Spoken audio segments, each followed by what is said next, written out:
At the grand gala, my sister sneered at me, calling me pathetic, relishing every cruel laugh at my expense, until the CEO himself stepped forward, introduced me as his wife, and instantly silenced the room. Can you believe it? There I was, standing in the most exclusive room in Manhattan, champagne glass still trembling in my hand, when my own sister, Madison, sliced through the elegant chatter with words that just burned. "Jessica, you're absolutely pathetic," she hissed, her emerald dress practically glittering with contempt. "Look at you in that bargain store outfit, pretending you belong here." The whole room froze. Every single head turned. My cheeks were on fire, and that simple black dress suddenly felt like a scarlet letter branding me. But what happened next? Oh, what happened next would change everything. A moment so shocking, so utterly unbelievable, that it completely shattered her world and finally set me free. Before all that, life was a relentless grind. Another 14-hour shift at Mercy General Hospital, the exhaustion of familiar weight on my shoulders, the antiseptic smell of the ICU practically my permanent perfume. My cramped studio apartment in Queens felt even smaller after those sprawling hospital corridors. I had exactly 47 minutes to get home, shower, and transform myself into someone worthy of attending the Hartwell Foundation Gala. Not because I wanted to go, mind you, but because Madison had declared skipping the family's annual appearance social suicide. 3 years of nursing school that still haunted my bank account. Madison, of course, never let me forget it. "If you just married well like I did, instead of chasing some noble calling," she'd say with her practiced smile, "you wouldn't be living paycheck to paycheck." My black dress, the same one for 2 years, was a clearance rack find. It fit, but it definitely didn't scream heiress. My grandmother's pearl earrings, my only real valuable possession, would have to do all the heavy lifting. Madison's text buzzed, "Please tell me you're not wearing that same black dress again. The Hartwells will be there, and I refuse to be embarrassed by association." My reply was terse, "I'll look appropriate. See you there." Her immediate response was pure Madison. "Appropriate isn't the same as impressive. Try to mingle. You never know who might take pity on you." The Hartwell Gala was the event, $3,000 a ticket. Our family only went thanks to Madison's marriage to Trevor Ashford, the investment banker. She constantly reminded me my invitation was pure charity, a pity plus one to keep up appearances. I clicked into the plaza, already feeling out of place. The grand ballroom was a dream of cream silk, white orchids, and a string quartet. Tech moguls, real estate tycoons, pharmaceutical titans, a Forbes roster come to life. And then I saw Madison. Emerald green Valentino, diamonds blazing, commanding attention. Trevor, her perfectly coiffed husband, by her side, Harvard Business School smile firmly in place. From across the room, I watched Madison's polite, socialite charm melt into barely concealed disappointment when she saw me. She excused herself, gliding over, champagne flute in hand. "Jessica, darling," she cooed, air-kissing my cheeks. "You made it! And you're wearing that dress again." "It's a classic style," I said, refusing to take the bait. "Classic." Her laugh was musical but sharp. "That's one way to put it. Come, let me introduce you around, though I'm not sure what we'll say you do. This is my sister. She wipes up bodily fluids for a living. Doesn't exactly flow off the tongue." My jaw tightened. "I'm a registered nurse in the cardiac intensive care unit. I save lives." "How noble," she sneered, making noble sound utterly worthless. "Though I notice it hasn't saved your bank account." Before I could respond, she was dragging me towards a cluster of women discussing Hampton's vacation homes and private school placement rates. "Ladies, this is my sister Jessica. She works in healthcare. Mrs. Peton, wife of a pharma CEO, offered a strained smile. How wonderful. Are you a doctor?" "I'm a nurse," I said, my voice steady. The temperature dropped. Her smile became forced. "How admirable. Such important work." I recognized the tone, the one people use for charitable causes they'd never personally touch, patting me on the head while mentally filing me under, someone who couldn't achieve anything better. "Jessica went to nursing school instead of college," Madison added helpfully, each word a tiny knife twist. "She's always been more practically minded than academically inclined." The truth was more complicated. I had a biology degree, and I'd chosen nursing, but explaining I couldn't afford medical school just invited more pity. "How fascinating," murmured Mrs. Vanderbilt, her attention already drifting. I excused myself, needing air. At the bar, the young bartender smiled sympathetically. "Rough crowd. You could say that. I've worked enough of these events to recognize the look," he said quietly. "You're not one of them, are you?"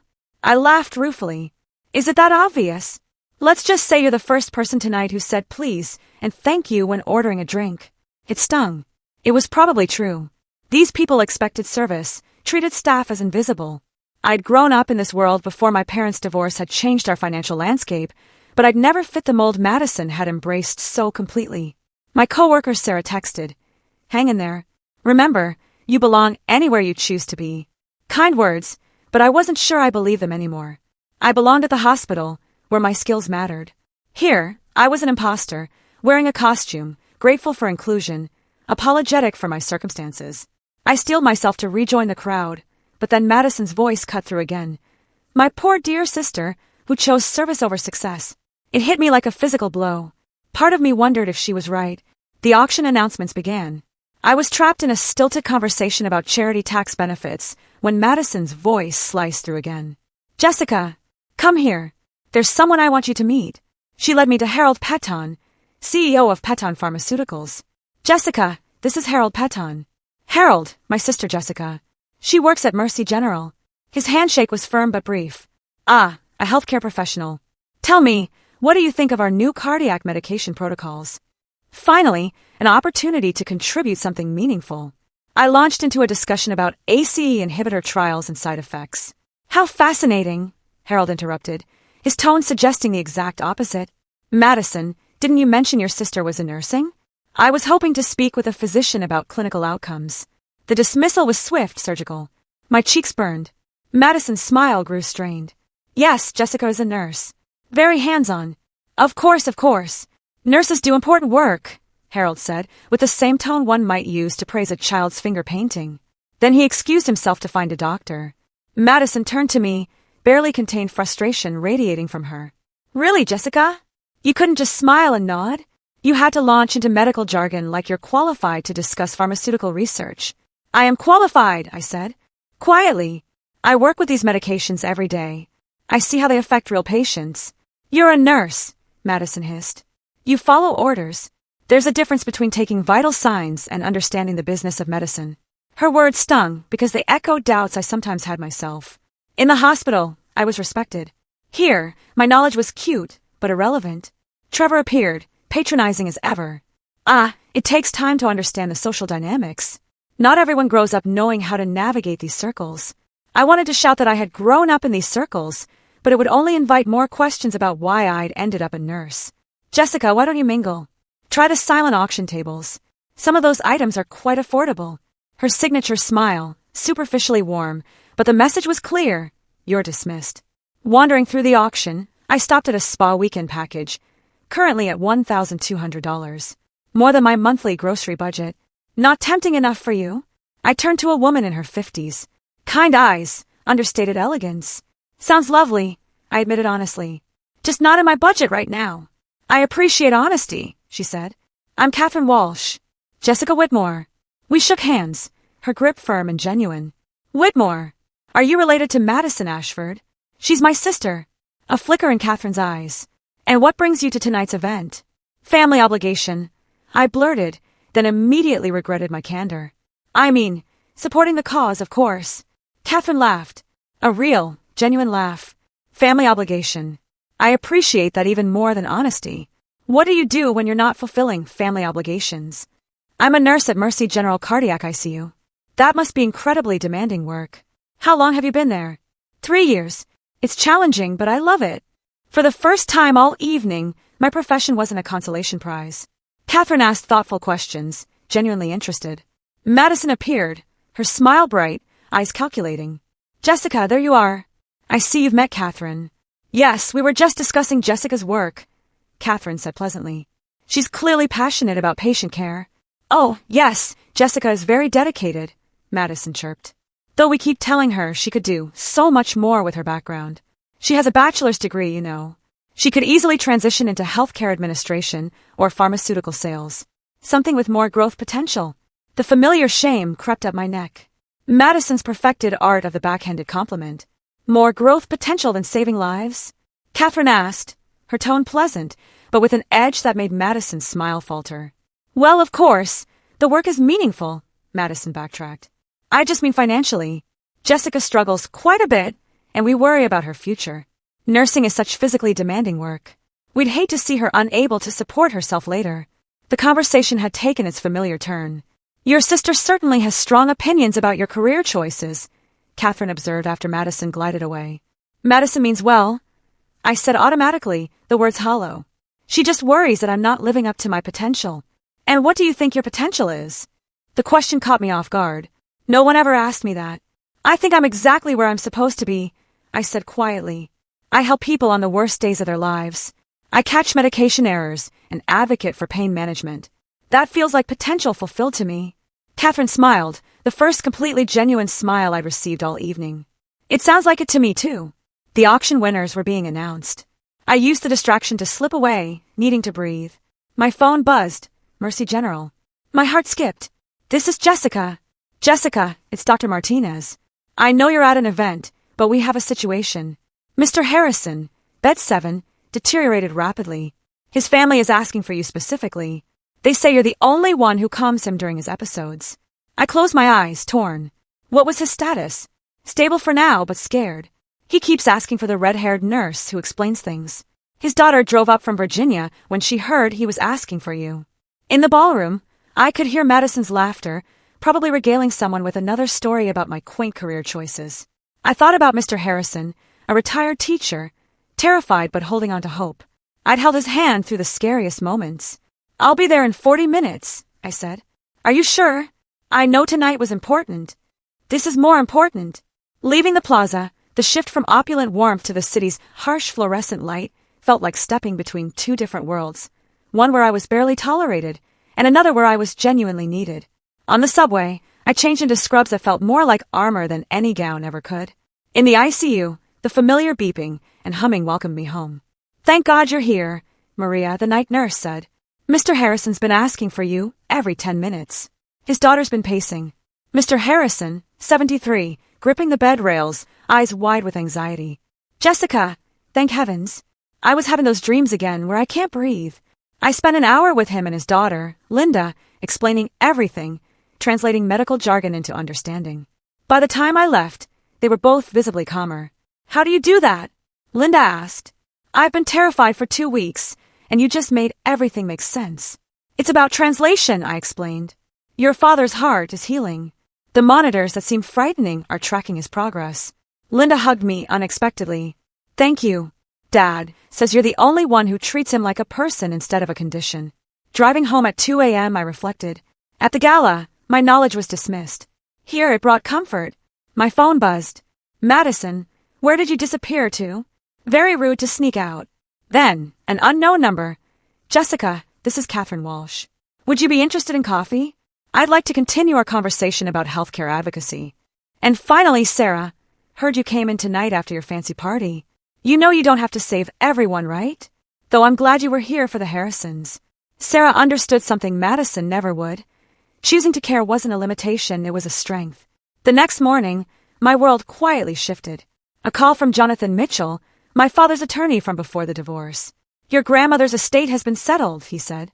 And there are some assets that need to be claimed. I frowned.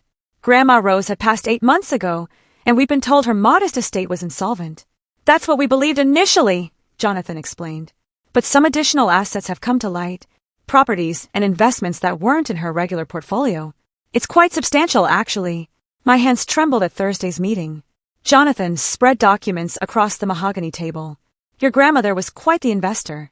She'd been purchasing real estate and blue-chip stocks for decades, but kept the investments in separate accounts under her maiden name. She lived frugally to maximize her purchasing power. The numbers made my hands shake even harder. Millions in real estate. Stocks appreciated dramatically. Municipal bonds. Why didn't anyone know about this? Your grandmother was very private. She wanted her wealth to remain secret until after her death. Apparently, she'd seen how money changed family dynamics. He handed me a sealed envelope marked with my name in her careful handwriting. She left specific instructions. Your parents and Madison receive modest amounts, but the bulk of the estate goes to you. I opened her letter, reading her familiar script. My dearest Jessica, if you're reading this, then my secret has finally been revealed. I've watched you choose a path of service over profit, compassion over convenience, and integrity over advantage. This inheritance isn't a reward for your choices. It's a tool to help you continue making them freely. Use this gift to support the work you love without the financial pressures that might force you to compromise your values.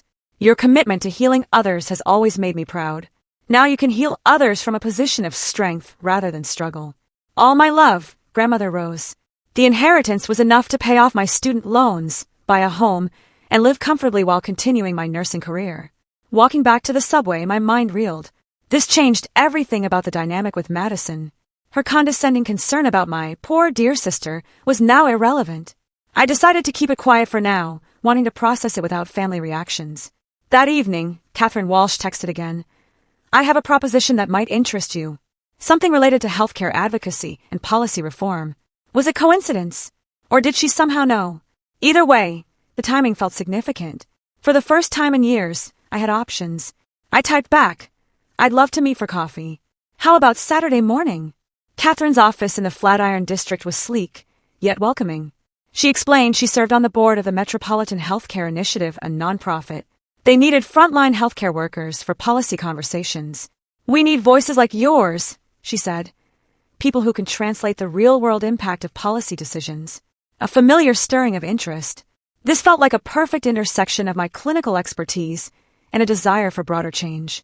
I'm not sure I have the credentials, I said carefully, Madison's dismissive comments echoing in my head. Catherine's eyebrows rose. You have 3 years of intensive care experience, a bachelor's degree, and first-hand knowledge of how healthcare policies affect vulnerable populations. What credentials do you think you're missing? Well, I'm not a doctor or administrator. I don't have an advanced degree in policy. Jessica, Catherine interrupted gently, who told you that your experience isn't valuable enough? The question hung in the air. I realized I'd internalized Madison's narrative so completely, I'd begun to believe it. Her constant suggestions to aim higher had convinced me to aim lower. You're right, I said slowly. I do have valuable perspective. More than valuable, essential. She offered me a position on their advisory committee. The time commitment was flexible, compensation provided. This wasn't charity, it was recognition. My phone buzzed, urgent text from Madison. Emergency family meeting tonight at Mother's. 7 p.m. Don't be late. Trevor's promotion announcement. Big changes are coming. Need to discuss family dynamics. Family obligations. I said to Catherine with a wry smile. Ah, the sister from the gala who seems to have strong opinions about your career. Catherine paused as we parted. Jessica, before you go, don't let anyone convince you that your voice doesn't matter. Trust your instincts. They've served you well so far. That afternoon, another call from Mercy General. Dr. Martinez. Remember the Harrison family? They're back. Mr. Harrison's daughter, Linda, called asking specifically for you.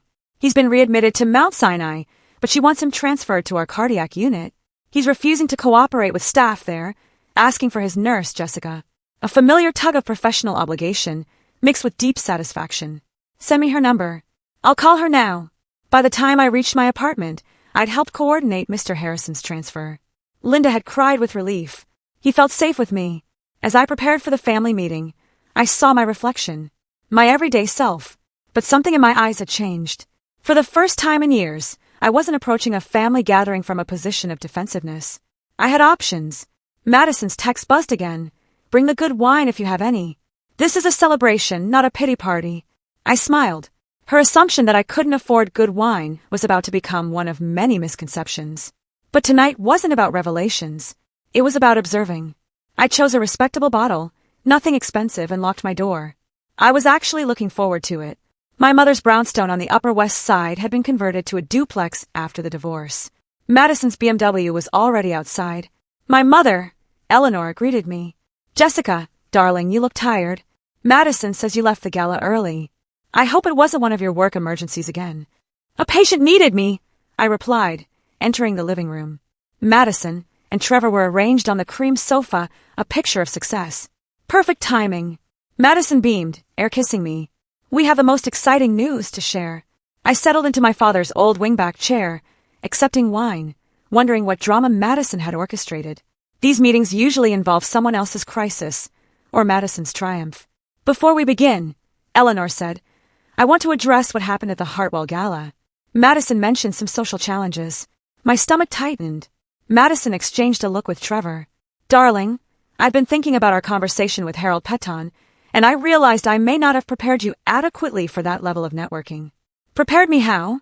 Well, discussing medical procedures with pharmaceutical executives isn't really appropriate small talk, Madison explained gently.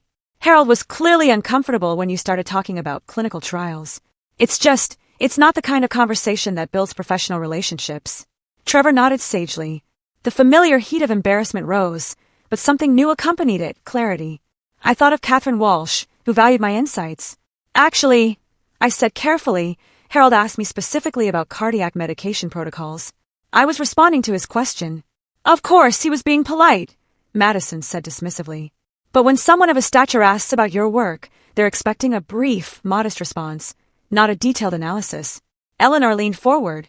Jessica, dear, Madison is just trying to help you navigate these situations more successfully. This was coordinated. This wasn't about Trevor's promotion. It was about managing my social performance. What exactly are you suggesting? Madison brightened. I've been talking to some friends about opportunities that might be a better fit for your background. Sarah Hutchinson, you remember her from prep school. She's in pharmaceutical sales, makes fantastic money. Or healthcare administration, Trevor added. Corporate wellness programs are huge right now. I looked at their faces, filled with helpful concern. They genuinely believed they were rescuing me. Let me make sure I understand, I said slowly. You want me to leave direct patient care for a sales job or corporate position because it would be more socially acceptable at charity galas? Not just socially acceptable, Madison corrected. Financially sustainable. Jessica, you're 31. You can't live paycheck to paycheck forever. What happens when you're too old for the physical demands of ICU nursing? What about retirement planning, or buying a home or starting a family? The questions hung in the air, years of Madison's accumulated concern. They were reasonable, but based on assumptions that were no longer accurate. Madison, I said carefully, what if money wasn't a factor in my career decisions? Trevor laughed. Money is always a factor, Jessica. Even people who work for passion need to support themselves. Of course, I agreed. But hypothetically, if I had financial security, would you still want me to change careers? Madison's expression shifted. Well, I suppose if you had unlimited resources, you could afford to stay in nursing. But that's not realistic for someone in your situation. What situation is that, Jessica? Don't be defensive, Eleanor interjected. We're simply concerned about your long-term security. A moment of decision crystallized. I could keep accepting their narrative, or I could reshape their understanding. What if I told you I don't need financial security because I already have it? The room fell silent. Madison's glass paused. Trevor's smile faltered. Eleanor's eyebrows rose. What do you mean? Madison asked, her voice careful. I took a breath, remembering Grandma Rose's letter. Grandmother Rose left me an inheritance. A substantial one. That's impossible, Madison said immediately. Grandmother Rose barely had enough money for her funeral. The estate was insolvent. That's what everyone believed, I agreed. But she had been investing for decades under her maiden name. Real estate, stocks, bonds. The inheritance is enough to eliminate my student loans, buy a home, and live comfortably while continuing my nursing career. Trevor's business mind kicked in. How substantial are we talking about? Substantial enough that your concerns about my financial future are no longer relevant, I replied. Madison set down her wine glass with a sharp click. Why didn't you tell us about this earlier? Because I wanted time to process it without outside opinions about how I should use it. Outside opinions? Madison's voice rose slightly. We're your family. We've been worried about your financial situation for years, and you let us go on thinking you were struggling. I looked at her indignant face. This moment was inevitable. Madison's entire relationship with me was built on my financial inferiority. Remove that foundation, and the dynamic shifted completely. I am financially secure, I said clearly. I choose to work in nursing because I love it, not because I'm trapped by circumstances. The inheritance doesn't change what I want to do with my life. It just removes the pressure to compromise my values for financial reasons. Eleanor's composure cracked slightly. How much money are we discussing, Jessica? Enough, I replied. More than enough.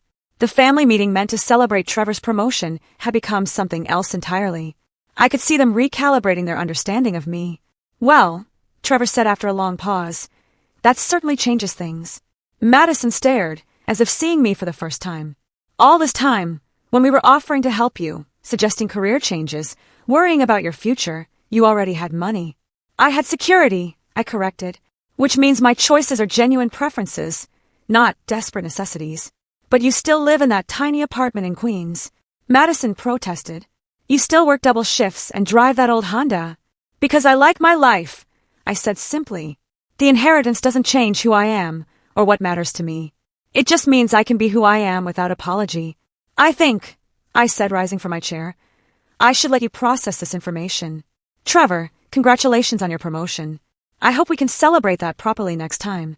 As I gathered my purse, Madison found her voice. Jessica, wait. We need to talk about this more. There are implications, decisions to make, family considerations. There really aren't, I replied gently. Nothing has changed except your knowledge of my circumstances. I'm still the same person making the same choices for the same reasons. But as I stepped into the cold Manhattan evening, I knew that wasn't entirely true. My willingness to let others define my limitations had shifted completely. The inheritance had given me something more valuable than financial security, the confidence to stop apologizing for choices made from strength, not weakness. The week that followed was a slow-motion domino effect. Voicemails from Madison, a handwritten note from Eleanor, even Trevor calling my work number during lunch. I let them go unanswered, focusing on finalizing the inheritance paperwork. My grandmother's careful planning had created a foundation of security that changed everything while, in my daily routine, appearing to change nothing. Then, Thursday morning, an unexpected visitor to the cardiac ICU. There's a well-dressed woman at the nurse's station asking for you, Maria, the night nurse, said with a puzzled expression. She says she's your sister. Through the glass, I saw Madison, profoundly out of place in her tailored Chanel suit among the scrubs. My colleagues were glancing curiously. I'll handle it, I said, walking towards her. Madison's smile was bright but strained. Surprise! I was in the neighborhood. The lie was transparent. Her law firm was in Midtown, miles from the Bronx. This was a reconnaissance mission. This isn't really a place for social visits, I said quietly, conscious of my colleagues. Patient confidentiality. Of course, I understand completely, Madison replied, her eyes busy cataloging details of the ICU. I just wanted to understand your world better, especially now that we know your financial situation has changed. The emphasis on now was heavy. She was struggling to reconcile my inheritance with my continued presence in this demanding, modestly paid profession. My work hasn't changed, I said simply. But it could, Madison insisted. With your new resources, you could pursue so many other opportunities.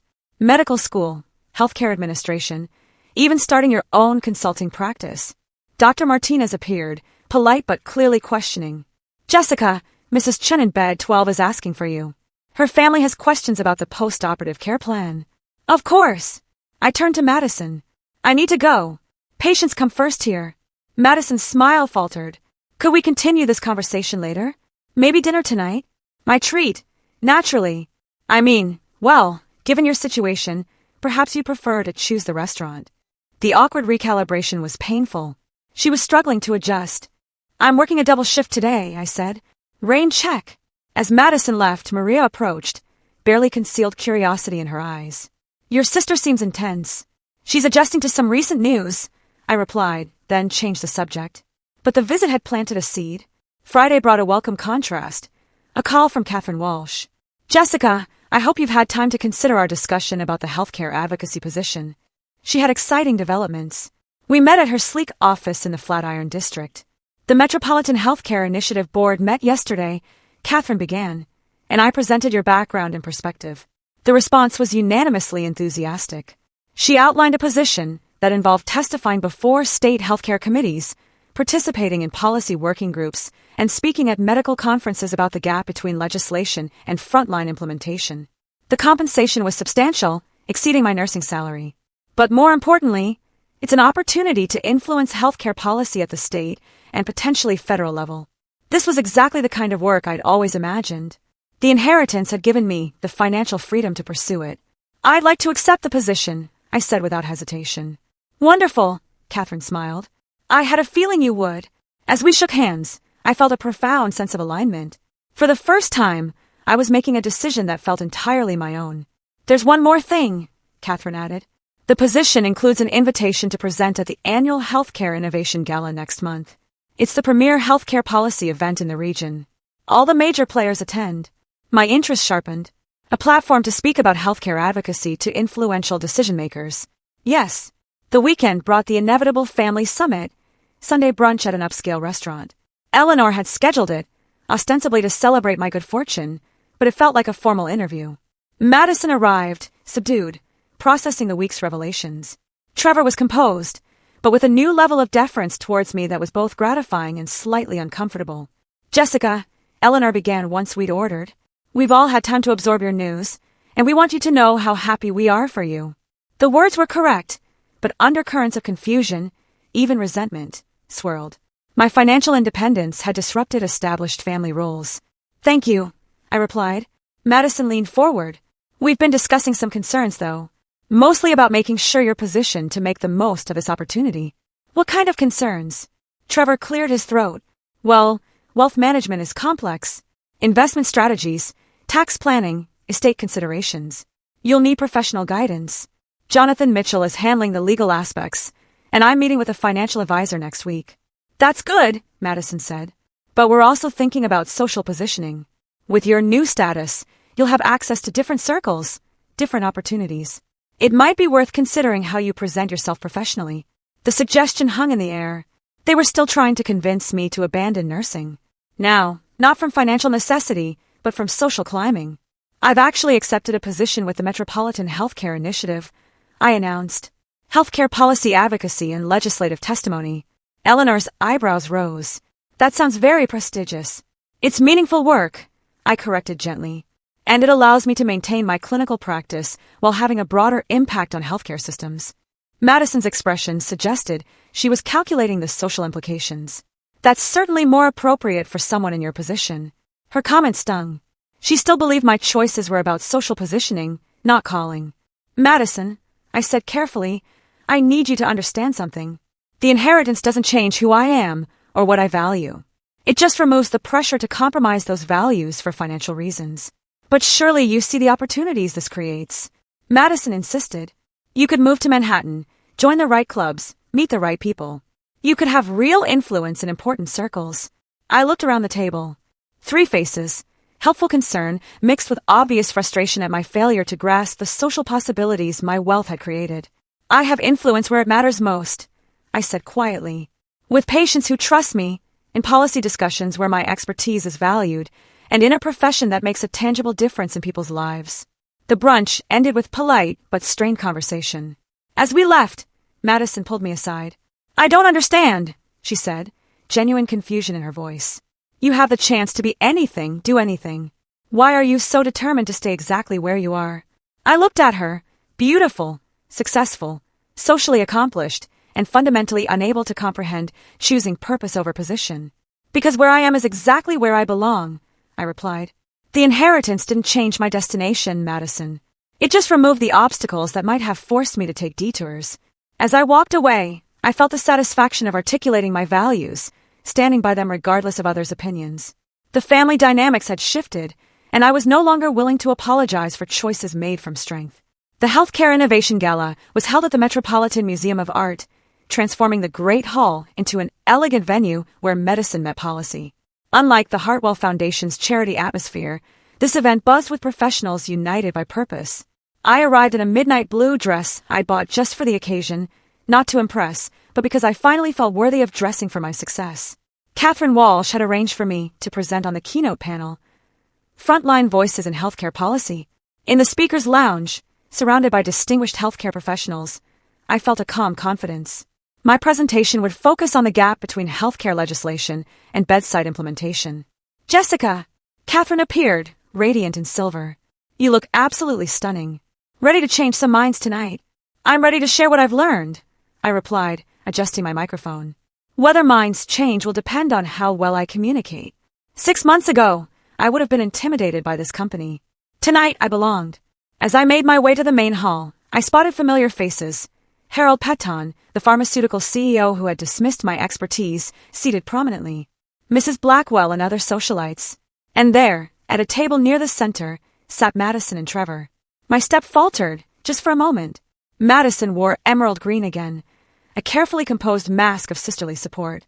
The Whitmore family contingent came to support you, Catherine murmured, following my gaze. Your sister called my office requesting tickets. She seemed quite determined to attend. I knew it wasn't about support. It was about control. Madison needed to witness this moment to understand how far I'd traveled from the narrative she'd constructed. Dr. Rebecca Chun, Chief Medical Officer at New York Presbyterian, introduced the panel. As I took my place at the speaker's table, I looked out at an audience of 500. Our final speaker tonight brings a perspective often missing from healthcare policy discussions, Dr. Chun announced. Jessica Whitmore is a cardiac intensive care nurse at Mercy General Hospital and our newest policy advocate with the Metropolitan Healthcare Initiative. She'll be speaking about the human impact of healthcare legislation. I approached the podium, feeling the weight of every patient's story I was about to share, every policy failure I'd witnessed, every moment my expertise had been dismissed because of my title, not my knowledge. 6 months ago, I began, my voice clear and confident. I attended a charity gala where a pharmaceutical executive asked my opinion about cardiac medication protocols.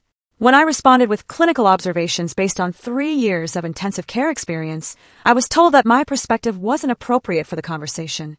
A murmur rippled through the audience. Several people turned to Harold Peton, whose face flushed red. Tonight, I want to explain why that dismissal represents everything wrong with how we approach healthcare policy in this country, I continued. Because the people implementing your policies at the bedside, nurses, respiratory therapists, patient care technicians, we're not just following orders. We're the ones who see when protocols don't work, when medications cause unexpected reactions, when hospital systems fail the people they're designed to serve. For the next 15 minutes, I presented case studies illustrating the disconnect. Elderly patients unable to afford prescribed medications, hospital protocols prioritizing efficiency over dignity, communication gaps leaving families frightened. Healthcare policy without frontline input is like urban planning without talking to the people who live in the neighborhoods, I concluded. If we want healthcare systems that actually serve patients, we need to value the insights of everyone involved in patient care, regardless of their degree level or job title. The applause was immediate, sustained. People rose to their feet, Catherine and Dr. Chun. But my eyes were drawn to Madison's table, where my sister sat with an expression of stunned recognition. During the reception, I found myself surrounded by healthcare administrators, policy researchers, medical executives eager to discuss my presentation. The conversation deemed inappropriate at the Hartwell Gala was now the center of intense professional interest. Miss Whitmore, that was extraordinary, said Dr. Patricia Reynolds, Chief Medical Officer at Mount Sinai. We've been struggling with medication compliance issues. Would you be willing to consult? I'd like to discuss incorporating your patient communication strategies into our residency training program, added Dr. James Morrison, the physician Harold Peton had preferred to speak with at the other gala. Business cards, consulting opportunities, invitations to speak at conferences across the country. The expertise dismissed as shop talk was now valuable professional insight. I was discussing research collaboration when Madison appeared at my elbow. Jessica, that was quite a presentation, she said, her smile bright, but her eyes calculating. I had no idea you were so articulate about policy matters. Thank you for coming, I replied politely, turning back to the researchers. But Madison wasn't ready to be dismissed. I'm sorry to interrupt, but could I borrow my sister for just a moment? Family business. The researchers exchanged glances, excused themselves. I was alone with Madison in the museum's sculpture garden. That was quite a performance in there, Madison said, her carefully modulated tone carrying undertones I recognized. It wasn't a performance. It was my professional expertise. Of course, she waved dismissively. Though I have to say, it's interesting how much more confident you've become since your financial situation changed. I looked at her, beautiful, accomplished, and still fundamentally unable to accept that my transformation had nothing to do with money and everything to do with finally refusing to apologize for my choices. Madison, my confidence didn't come from inheritance. It came from recognizing that I don't need anyone else's approval to value my own expertise. But surely you can see how tonight validates what we've been telling you. Madison pressed. You clearly have leadership potential, communication skills, the ability to influence important people. You could transition into healthcare administration, maybe run a hospital system someday. Why limit yourself to bedside nursing when you could have real power? The question revealed everything. Madison saw power as position, influence as hierarchy. I saw it differently. I have real power every day, I said quietly. When I help a frightened patient understand their diagnosis, when I catch a medication error that could have been fatal, when I hold someone's hand during the scariest moment of their life, that's not a limitation, Madison. That's purpose. Madison's expression shifted. confusion, frustration, and something that might have been envy. I don't understand you at all anymore. I know, I replied gently, and that's okay. We don't have to understand each other's choices to respect them. As we returned to the reception, a distinguished man approached. Tall, silver-haired, quiet confidence. Miss Whitmore, I'm Anthony Richardson, CEO of Richardson Enterprises. I wanted to personally thank you for tonight's presentation. I shook his hand, noting the genuine warmth. Thank you for attending. I hope the healthcare policy perspective was useful. More than useful, transformative. Anthony's smile was engaging, entirely focused on me. I've been looking for someone with your combination of clinical expertise and policy insight to lead our corporate wellness initiative. Would you be interested in discussing a partnership? As we talked, I noticed other attendees watching. Anthony Richardson commanded respect. His obvious interest in my work was being noted. I'd be very interested in exploring collaboration, I said. Healthcare policy needs more corporate engagement. Wonderful. Perhaps we could continue this conversation over dinner next week. The invitation was professional, but carried undertones. I found myself intrigued by both the opportunity and the man. I'd like that very much. As Anthony handed me his business card, I caught Madison's expression across the room. Undisguised shock. She recognized Anthony Richardson and was struggling to process this latest development in my rapidly evolving social position. The evening concluded with me surrounded by new professional contacts, speaking opportunities, and the beginnings of what felt like a significant personal connection. As I gathered my things, Catherine Walsh approached. I think we can safely say this evening exceeded all expectations, she said, a satisfied smile on her face. How does it feel to be the most sought-after healthcare policy advocate in New York? I laughed, feeling lighter than I had in years. It feels like I'm finally where I belong. Walking out into the Manhattan evening, my phone buzzed with a text from Anthony Richardson. Thank you for an inspiring evening. Looking forward to our dinner conversation, Anthony. I smiled. Then I saw Madison approaching, Trevor retrieving their car from valet. Jessica, Madison called, hurrying over in her high heels. Wait! We need to talk about what? Everything. Her carefully composed expression had finally cracked, revealing genuine confusion. Maybe even the first authentic emotion I'd seen from her in years. About who you are, what you want, what this all means. 6 months ago, you were my little sister who needed guidance and financial support. Tonight, you're being courted by Anthony Richardson and commanding standing ovations from medical professionals. I don't understand how this happened.